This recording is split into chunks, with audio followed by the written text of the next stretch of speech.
நமக்கு மகாபாரத கதைகள்னா அத்துப்பிடி. தூங்கிட்டு இருக்கணும் உசிப்பிட்டு கேட்டா கூட எல்லா கேரக்டரோட பேரையும் ரொம்ப அருமையா சொல்லுவான், கதையா சொல்லுவான். ராமாயணமும் அதே மாதிரி தான் சின்ன வயசுல இருந்து தெரிஞ்சு வச்சிருக்கோம். கிருஷ்ணரை பத்திய கதைகள் அவ்வளவா எல்லா ஏரியாலையும் கொட்டி கிடக்கு. ஏகப்பட்ட புத்தகங்கள் இருக்கு, ஏகப்பட்ட டிவி சீரிஸ் படங்கள்னு வந்து தள்ளிட்டாங்க, தெரிஞ்சு வச்சிருக்கோம். மகாபாரதத்துல நம்ம விஷ்ணு தான் ஹீரோ, ராமாயணத்திலையும் அதே விஷ்ணு தான் ஹீரோ. ஆனா நம்ம கடவுள் சிவன் சம்பந்தப்பட்ட கதைகளை மட்டும் ஏனோ விதி ஒதுக்கிக்கிட்டே இருக்கு. சிவனோட வரலாற்று கதைகள் உங்களுக்கு தெரியுமா? சிவன் சம்பந்தப்பட்ட ஒரு கதையாவது நமக்கு தெரியுமா? சிவன் சம்பந்தப்பட்டு நமக்கு தெரிஞ்ச ஒரே ஒரு கதை, அந்த குடும்ப தகராறு பழத்துக்காக முருகே மயில்ல ஏறி உலகத்தை சுத்துறதுக்கு கிளம்பிடுவாரு. பிள்ளையாரு அசால்ட்டா அப்பா அம்மாவையே உலகம்னு சொல்லி சுத்தி வந்துட்டு பழத்தை புடிங்கிடுவாப்ல. இந்த கதையில மட்டும்தான் நம்ம சிவனை முக்கிய கதாபாத்திரத்தை வச்சு நம்ம கதை தெரிஞ்சிருக்கோம். உண்மையிலேயே அவருக்கு பின்னாடி இருக்கக்கூடிய அந்த பிரம்மாண்டமான வரலாற்று கதை என்னங்கிறத நம்ம தெரிஞ்சுக்க வேண்டாமா? நிஜமா கற்பனையா அப்படிங்கறதெல்லாம் ஓரம் தட்டி வச்சுட்டு மகாபாரதம் எந்த லெவலுக்கு நமக்கு தெரிஞ்சிருக்கோ, ராமாயணம் எந்த அளவுக்கு நமக்கு தெரிஞ்சிருக்கோ, அதே மாதிரி சிவனை பத்தியும் நாம தெரிஞ்சுக்கணும். அதுக்காக தான் இந்த முயற்சி. வாங்க சிவதாண்டவத்தையும்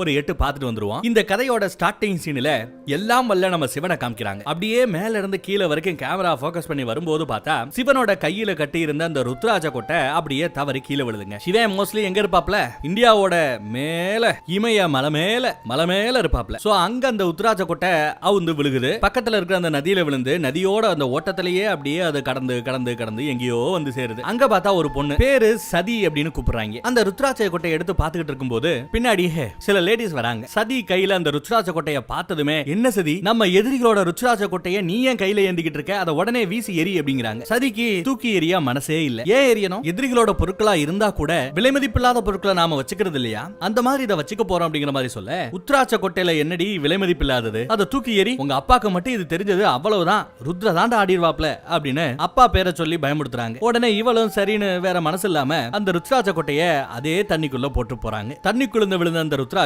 அப்படியே அந்த இலை மேல அப்படியே லைட்டா மிதக்கும். சோ அம்மா பார்த்துட்டு அப்படி இந்த பக்கத்துல வந்துடுறாங்க.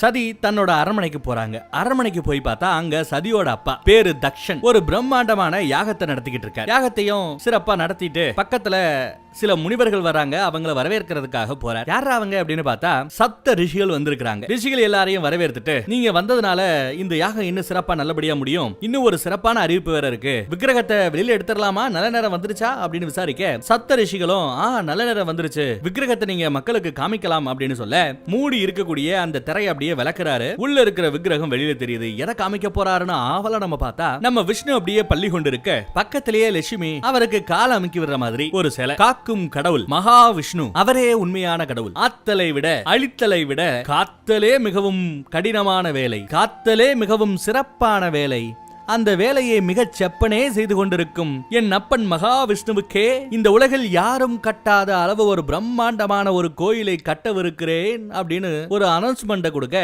சுத்தி இருந்த எல்லா பேரும் தக்ஷ மன்னர் வாழ்க வாழ்க வாழ்கன்னு கோஷம் போட்டுக்கிட்டு இருக்காங்க. அதே சமயம் சப்த ரிஷிகள்ல ஒருத்தர் இப்ப ரெடியாகி இருக்கிற அந்த சிலையை பார்க்கும்போது சிலையோட கீழ்ப்பகுதியில இன்னும் வேலைகள் முடியல. ஐயோ, வேலை அறகுறையா இருக்கிற இந்த சிலையை வச்சு நம்ம பிரார்த்தனை செய்யக்கூடாது, இது தோஷமாச்சே அப்படின்னு அவங்களுக்குள்ள பேசிட்டு இருப்பாங்க. அதை நம்ம சதி கேட்டுற. ஆனா மன்னருக்கு அது கேட்கல. அனௌன்ஸ்மெண்ட் கொடுத்துட்டு அங்க இருக்கிற ஒரு சிற்பியை பார்த்து, ரொம்ப அருமையான ஒரு சிற்பத்தை எங்களுக்காக நீங்க ரெடி பண்ணி கொடுத்துருக்கீங்க, அதுக்கு இந்தாங்க அப்படின்னு சொல்லிட்டு நிறைய தங்க காசுகளை அப்படியே அள்ளி கொடுக்கிறாரு பரிசா. அதை அந்த சிற்பி வேணான்னு சொல்லிடுறாரு. காக்கும் கடவுளுக்கு இவ்வளவு பெரிய சிலையை செஞ்சதே என்னோட பாக்கியம், எனக்கு பணம் வேண்டாம் அப்படின்னு சொல்ல, மன்னருக்கும் சந்தோஷம், சிற்பிக்கும் சந்தோஷம். சொல்லிட்டு சிற்பி போயாச்சு. நல்ல நேரம் வந்துருச்சு, சிலையை நம்ம எடுத்துட்டு போகலாம் அப்படின்னு அவங்க பேசுறாங்க. அப்புறம் எல்லாரும் சேர்ந்து இழுக்க சிலையை அப்படியே பயங்கரமா உருட்டி இப்படி கொண்டு போயிட்டே இருக்காங்க. அரண்மனையில இருந்து இப்ப சிலை நகர ஆரம்பிச்சு விட்டது.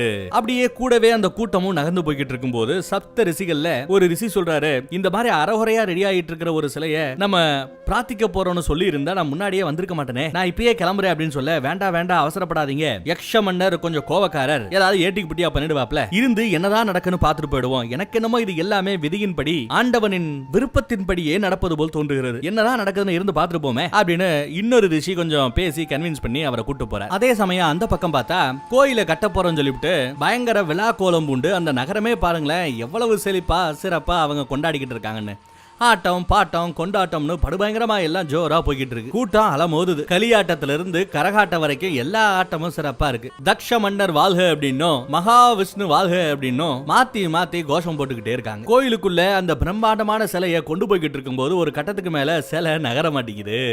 இழுத்து பாக்குறாங்க, நகர மாட்டேங்குது. அதை பார்த்த எல்லாருக்கும் ஷாக்கு. என்னாச்சு, ஏன் நகரல அப்படின்னு கேட்டா, சிலையோட எடை ரொம்ப அதிகமா இருக்கு, இழுக்க முடியல அப்படின்னு சொல்ல, அவ்வளவுதானே, இழுக்கிறவங்களோட எண்ணிக்கையை 2 மடங்காக்குங்க, எப்படி 2 மடங்காக்கிடுங்க சோ ஈஸியா இழுத்துறலாம் அப்படின்னு சொல்றாரு தக்ஷ மன்னர். உடனே அவங்களும் சரின்னு சொல்லிவிட்டு இன்னும் நிறைய பேர் வந்து இழுக்கிறாங்க. அப்பையும் சிலை நகர மாட்டேங்குது. சதியும் அதை ஆச்சரியமா பாத்துக்கிட்டு இருக்காங்க. எவ்வளவு முயற்சி பண்ணியும் சிலை நகரல. என்ன முடியலையா? இன்னும் நிறைய பேர் வாங்க வந்து இழுங்க அப்படிங்கிறாரு. இன்னும் நிறைய பேர் வந்து இழுக்கிறாங்க. அப்பையும் நகர மாட்டேங்குது. அப்பதான் அந்த சப்த ரிஷிகள் ஒருத்தர் வந்து நகராதுன்னா முழுமையடையாத ஒரு சிலையை வச்சு நீங்க கும்பிடணும்னு நினைக்கிறீங்க, அதனாலதான் இதெல்லாம் தப்பா நடக்குதுன்னு சொல்ல வர கையை நீட்டி போதும் நிறுத்துங்கள் அப்படிங்கிறாரு மன்னர். அத ரொம்ப சோகத்தோட இந்த பக்கம் நம்ம சதி பாத்துக்கிட்டு இருக்காங்க. அப்புறம் சோகமா இருந்த நம்ம சதி அங்கிருந்து நகர்ந்து இந்த சிலையை செஞ்ச சிற்பி இருப்பார்ல அவர்கிட்ட போய் விசாரிக்கிறாங்க. அவர் ஒரு வணக்கத்தை வச்சுட்டு என்னன்னு கேக்குறாரு. கேட்டீங்களா? வெளியில என்ன பேசிட்டு இருக்காங்கன்னு கேட்டீங்களா? சிலை முழுமையடையல, அதனாலதான் கோயிலுக்குள்ள சிலை நகர மாட்டேங்குது அப்படின்னு எல்லாரும் பேசிட்டு இருக்காங்க. அறகுறையா செஞ்சு வச்சிருக்கிறது நீ, ஆனா அசிக்கப்படுறது என் டாடியா அப்படின்னு கரெக்டா பாயிண்ட புடிச்சு கேக்குறாங்க. அந்த பக்கம் மன்னரும் எங்க வந்து என்ன பேசுற,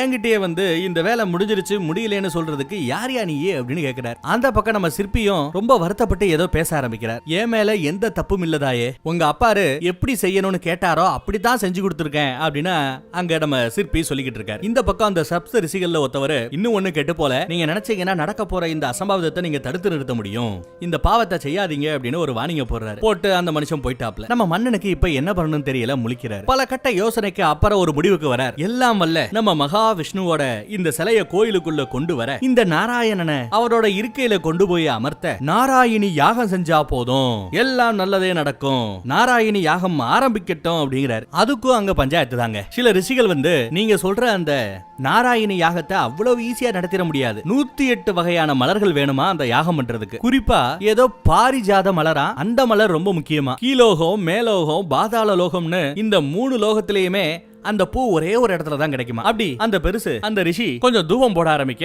அதே சமயம் கொஞ்சம் கூட யோசிக்காம இந்த பக்கத்துல நம்ம சதி அந்த மலரை கொண்டு வந்து கொடுக்க வேண்டியது என்னோட பொறுப்பு அப்படின்னு அதை இவங்க ஏத்துக்கிறாங்க. அதுக்கு அப்பா ஒத்துக்க மாட்டேங்கிறார். இல்ல வேண்டாம், அந்த காட்டுக்கு மத்தியில என் செல்ல மகள் ஒண்ணு நான் விட மாட்டேன் அப்படின்றாரு. இல்ல, இந்த பூவை எடுத்துட்டு வர வேண்டியது, அந்த மலரை கொண்டு வந்து கொடுக்க வேண்டியது ஒரு பாக்கியமான செயல், அதை நான் செய்யறதுக்கு சித்தமா இருக்கிறதா சதி சொல்றாங்க. இருந்தாலும் செல்ல மகளை விட்டுறதுக்கு அவர் தயாரா இல்ல. இந்த மாதிரி ஒரு பொண்ணு 1000 வருஷத்துக்கு ஒரு தடவை தான் ஒரு குடும்பத்துல வந்து பிறப்பா, அப்பேற்பட்ட ஒரு பொண்ணை நான் ரிஸ்க் எடுக்க விரும்பல, அனுப்ப முடியாதுங்கிறார். இல்ல நான் போய் தான் வேணும் இவங்களை அடம்பிடிக்க. அதே சமயம் இவங்க பின்னாடி இருக்கிற அந்த லேடிஸ், அதுலயும் குறிப்பா சேவப்பு சட்டை போட்டு ஒருத்தர் இருக்கா பாத்தீங்களா, அவளும் நம்ம மன்னரை அப்பா தான் கூப்பிடுறாங்க. உங்க செல்ல பொண்ணுக்கு எதுவும் ஆகாம மித்த பொண்ணுங்க ரொம்ப சேஃபா கூட்டு போய் கூட்டு வந்துடுறோம், துணைக்கு நாங்க எல்லாரும் போறோம், அனுமதியுங்கள் அப்படின்னு பர்மிஷன் கேட்க கடைசியா நம்ம மன்னரும் சரின்னு ஒத்துக்கிறார். பாரிஜாத மலர் எடுக்கிறதுக்காக இந்த கன்னி பொண்ணுங்க காட்டுக்கு மத்தியில போக போறாங்க. ஒரு வழியா இவங்க பேசிக்கிட்டு இருந்த சொன்ன அந்த காட்டு பகுதிக்கு போயாச்சு. தேவையான மலர்களை அவங்க பறிச்சுக்கிட்டு இருக்காங்க. அப்ப ஒரு பட்டாம்பூச்சி நம்ம சதியை பார்த்து அப்படியே சுத்திக்கிட்டு இருக்கோம். பாக்குறதுக்கு ரொம்ப அழகா இருக்கேன்னு சொல்லிட்டு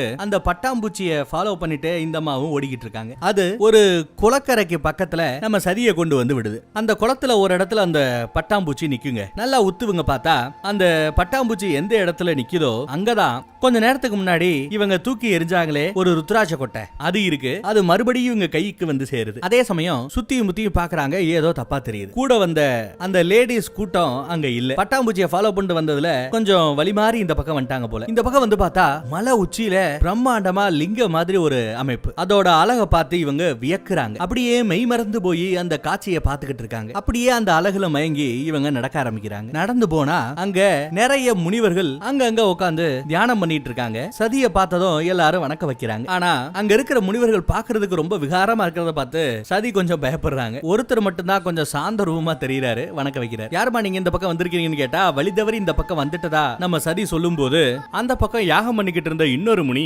எல்லாம் விதிப்படிதான் நடக்குது, வர வேண்டிய இடத்துக்கு தான் தாயே நீ வந்திருக்கிற அப்படின்னு சொல்றாரு. முதுகத்தான் காமிச்சிட்டு இருக்காங்க, முகத்தை காமிக்கல. இப்பதான் மனுஷன் திரும்பி பாக்குறாரு. வந்த அந்த பெரிய மனுஷன் இந்த மாதிரி உடம்பு முழுக்க சாம்பலை பூசிக்கிட்டு இருக்கக்கூடிய எங்களை மாதிரி ஆட்களை நீங்க பாத்திருக்க மாட்டீங்க தானே அப்படின்னு விசாரிக்கிறார். அவங்களும் ஆமாங்கிறாங்க. செத்தா எல்லா பேரும் சாம்பல் தானே ஆக போறாங்க, அதுதானே இயற்கை, அதை ஏத்துக்கிட்டு தான் இந்த மனித ஜனமே இந்த மனித இனமே வாழ்ந்துகிட்டு இருக்கு. அதை எடுத்து சொல்ற வகையில தான் நாங்க சாம்பலை உடம்பு முழுக்க பூசிக்கிட்டு எப்ப இருந்தாலும் இந்த மாதிரி சாம்பலாக போறோம்டா, கொஞ்சம் அடக்கி நடந்துக்கடா அப்படின்னு புரிய வைக்கிற மாதிரி நாங்களும் புரிஞ்சுக்கிற மாதிரி சாம்பலை உடம்பு முழுக்க பூசிக்கிட்டு திரிவோம் அப்படின்னு விளக்கம் சொல்றாரு அந்த பெரிய மனுஷன். அது மட்டுமா, எங்க எல்லார்கிட்டையும் ருத்ராட்ச கொட்டையால செய்யப்பட்ட இந்த மாலை இருக்கும். இது ருத்ராட்ச விதைகளால செய்யப்பட்ட மாலை. ஒரு கால் இந்த மாலை அந்து விழுந்தாலோ இல்ல எங்கேயாவது தெரியாதனமா மொத்தவா போய் விழுந்தா கூட விழுந்த இடத்துல இருந்து அது மரமா வளர்ந்து நிக்குமே தவிர வீணா போவதில்லை. இந்த விதைகள் ஆன்மாவுக்கு நமக்கு இணை, நம் வாழ்விற்கு துணை, இதை எல்லாத்தையும் வெளியில மக்களுக்கு எடுத்து சொல்லத்தான் இந்த மாதிரி ஒரு ரூபத்துல நாங்க சுத்தி திரியறந்தாயி அப்படின்னு அந்த பெரிய முனி எடுத்து சொல்றாரு. இப்படி திரியறமே எங்களுக்கு சிவதொண்டர்கள் அப்படின்னு பேருன்றாரு. அதை கேட்டதும் இவங்களு கொஞ்சம் ஷாக்கறாங்க. சிவதொண்டர்களா அப்படின்னு கேக்குறாங்க. ஆமா, நாங்க கும்பிடுற அந்த சாமி பேரு சிவன், அவருக்கு ஈசன் என்ற இன்னொரு பேரும் உண்டு அப்படின்னு இன்னொரு முனி எடுத்து விளக்கி சொல்றாரு. முக்கடவுள்களில் ஒருவர், ஆனா அவரை ஏத்துக்கதான் உங்க அப்பா தட்ச மன்னர் கொஞ்சம் கூட மனசு இறங்கி வர மாட்டேங்கிறார். கடவுள்னா அது விஷ்ணு மட்டும்தான் அப்படிங்கிறார். சிவ அடியார்களையும் சிவனையும் அவர் மறுக்கிறார் அப்படின்னு அவங்க அப்பாவை பத்தி சொல்றாங்க. இல்ல மன்னிச்சுக்கங்க, எனக்கு லேட் ஆயிடுச்சு, என் சகோதரிகள் என்ன தேடுவாங்க, நான் கிளம்புறேன் அப்படின்ட்டு கிளம்புறாங்க. ஒன்னும் பிரச்சனை இல்லமா, நானே கொண்டு வந்து விடுறேன் வா அப்படின்னு கூட்டு வராரு அந்த பெரிய முனி. அப்படி நடந்து போய்கிட்டு இருக்கிற வழியில எங்க அப்பா ரொம்ப ஆசையா செஞ்ச அந்த சிலைகள், அந்த சிலை கோயிலுக்குள்ள போகல, எல்லாம் விதியின்படிதான் நடக்கும், ஏற்கனவே எழுதுனதுதான் நடக்கும் அப்படின்னா இந்த விஷயம் கூட ஏற்கனவே எழுதப்பட்டதா அப்படின்னு இவங்க டவுட் கேட்க, அதுக்கு நம்ம பெரிய முனி, ஆமா அது மட்டுமா, இப்போ உங்க அப்பா நாராயணியாக நடத்த போறாரு இல்லையா, அது கூட தோல்வியில தான் முடியும் அப்படின்னு ஏற்கனவே எழுதப்பட்ட ஆகிவிட்டது, அதுவும் விதிதான் அப்படிங்கிறாரு அவரு. முழுமையடையாத ஒரு சிலையை கொண்டு போய்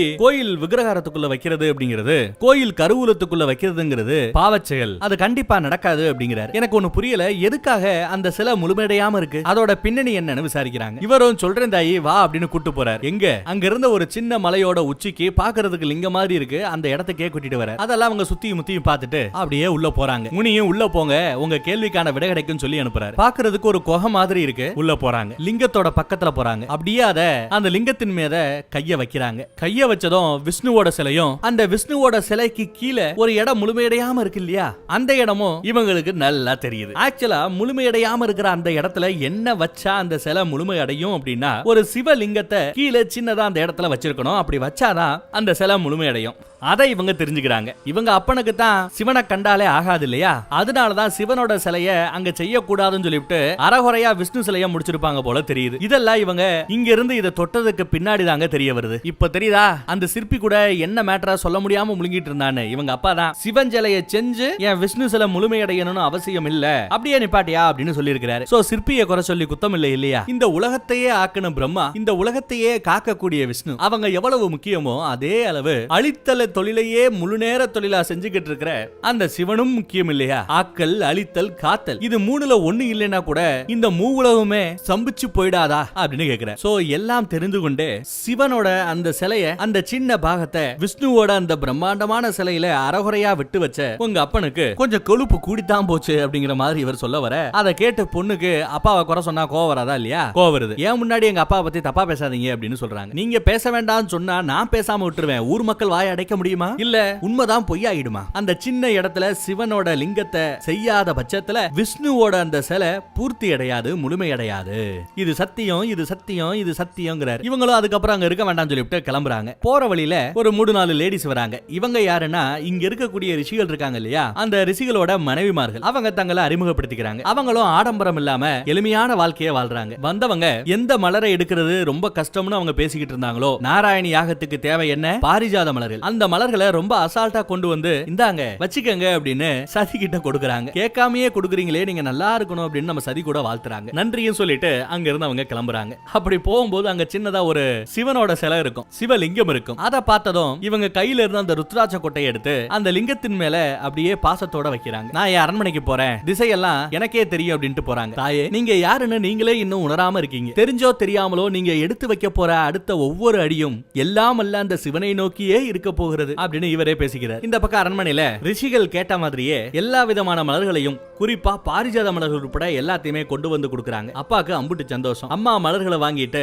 பொண்ணை வாழ்த்துறாங்க. அடுத்து யாக வேலைகள் நடக்க ஆரம்பிக்குது. எங்கடா நம்ம சிற்பியை காணமேனு சிற்பியை தேடி கண்டுபிடிச்சு போய் பேசுறாங்க. கொஞ்சம் ஓப்பனா பேசுறீங்களா, எங்க அப்பா தான் சொன்னாரா விஷ்ணுவோட சிலையில எதுக்கு சிவனோட லிங்கம் அப்படின்னு சொல்லிட்டு அந்த ஏரியாவை பண்ண வேணான்னு என் டாடி சொன்னாரா அப்படின்னு விசாரிக்கிறாங்க. சிற்பி எந்த பதிலும் சொல்லாம அமைதியா இருக்கிறத வச்சு இவங்க அது உண்மைதான் அப்படின்னு புரிஞ்சுக்கிறாங்க. இந்த பக்கம் வேற அந்த நாராயணியாக நடந்துகிட்டு இருக்கு. சிற்பி கிட்ட விசாரிக்கிறாங்க. சிவலிங்கத்தை செய்யாம அந்த சிலை உள்ள போக வாய்ப்பே இல்லையான்னு விசாரிச்சா, அதெல்லாம் எனக்கு சரியாது சாமி அப்படிங்கிறாரு இவரு. கூடவே மறைச்சு வச்சு சிவலிங்கத்தை சின்னதா செஞ்சு எடுத்து வந்திருக்கிறாரு நம்ம சிற்பி. சிவலிங்கம் என்கிட்ட தான் இருக்கு, சில எந்த பிரச்சனை இல்லாம கோயிலுக்குள்ள போகணும் அப்படின்னு நீங்க நினைச்சீங்கன்னா இந்த ஏழையால செய்ய முடியாததை நீங்க செய்யுங்க, இந்த சிவலிங்கத்தை வாங்கிட்டு வைக்க வேண்டிய இடத்துல வச்சிருங்க அப்படின்னு சிற்பி நீட்ட இவங்க தயங்கி 2 ஸ்டெப் பின்னாடி போறாங்க, பயப்படுறாங்க. இந்த பக்கம் ஒரு வழியா நாராயணியாக நடந்து முடிஞ்சிருச்சு. இப்ப தள்ளுங்கடா சிலையை அப்படின்னு சொன்னதும் வந்ததும் சிலைய நகட்ட முயற்சி பண்றாங்க. எவ்வளவு முயற்சி பண்ணியும் அந்த சிலை நகர மாட்டேங்குது. இன்னும் நிறைய பேர் சேர்றாங்க, இழுக்கிறாங்க, தள்ளி பாக்குறாங்க, நகரல. சிற்பி கேக்குறாரு, தயவு செஞ்சு இந்த லிங்கத்தை எடுத்துக்கங்க, உங்க அப்பா செய்ய போற இந்த அனர்த்தத்தை தடுத்து நிறுத்துங்க, பிரச்சனை இல்லாம எல்லாத்தையும் உங்களால தான் முடிக்க முடியும், சிவலிங்கத்தை கையில ஏந்துங்க அப்படின்னு கேக்குறாரு. உங்க அப்பாவுக்கு ஒரு மிகப்பெரிய இழிவு பேர் வரப்போது, அதை தடுத்து நிறுத்தக்கூடிய ஒரு வாய்ப்பு மகளான உங்களுக்கு கிடைக்குது, இருந்தும் செய்ய தயங்குறீங்களே, இது அறமா அப்படின்னு கேட்க ஒரு செகண்ட் ஆடி போறாங்க நம்ம சதி. கை நீட்டி சிவலிங்கத்தை பயபக்தியோட பாசத்தோட வாங்கிக்கிறாங்க, ஏந்திக்கிறாங்க. சிவலிங்கம் அந்த சிற்பியோட கையில இருந்து நம்ம சதியோட கைக்கு இடமாறுது. அடுத்து என்ன நடக்கும் நெக்ஸ்ட் எபிசோட்ல சொல்றேன்.